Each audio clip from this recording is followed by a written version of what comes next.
আসসালামু আলাইকুম। আজকে দেখাচ্ছি অসাধারণ একটি রেসিপি চিলি চিকেন। আমরা প্রথমে মাংস নিয়েছি। এর মধ্যে ১ চামচ লবণ, ১ চামচ মরিচের গুঁড়া, ০.৫ চামচ হলুদ গুঁড়া, ০.৫ চামচ ধনিয়া গুঁড়া, ০.৫ চামচ জিরা গুঁড়া, ০.৫ কাপ চাউলের গুঁড়া এবং ৫-৬টা টমেটো সস নিয়েছি। ০.৫ চামচ আদা বাটা, ০.৫ চামচ রসুন বাটা দিয়ে আমরা খুব ভালো করে ম্যারিনেট করে নেব। তারপর কিছুক্ষণ রেখে দিয়ে আমরা তেলটা গরম করে এর মধ্যে দিয়ে দিব। এক পাশ ভাজা হলে তারপরে উল্টে অপর পাশ ভেজে নেব। এটা অসাধারণ হয়েছিল। সব এই ধরনের মজার মজার সুন্দর সুন্দর ভিডিও পাওয়ার জন্য আমার চ্যানেলটি লাইক এবং শেয়ার এবং সাবস্ক্রাইব করবেন, তাহলে এর ভিডিওগুলো আপনারা দ্রুত পেয়ে যাবেন এবং প্রিয়জনকে বেশি বেশি বেশি করে শেয়ার দেবেন। এখন আমরা দিয়ে দিয়েছি তেলের মধ্যে পেঁয়াজ, কাঁচামরিচ এবং লাল মরিচ, শুকনো মরিচ। এর মধ্যে আমরা আদা চামচ আদা বাটা, ০.৫ চামচ রসুন বাটা দিয়েছি, দিয়ে একটু ভেজে নিয়েছি।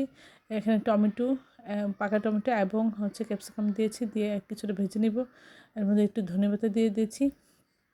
তারপরে আমরা এর মধ্যে স্বাদ মতো লবণ দিয়েছি, ০.৫ চামচ ঘি দিয়েছি। এর মধ্যে আমরা কর্নফ্লাওয়ার গুলিয়ে দিয়ে দিব আর টমেটো সস ৫-৬টা এবং এর মধ্যে হচ্ছে ইয়া সয়া সস গুলিয়ে দিয়ে আমরা এর মধ্যে দিয়ে দিব। দিয়ে আমরা একটু ঢেকে এটা পুরোপুরি রান্না করে নেব।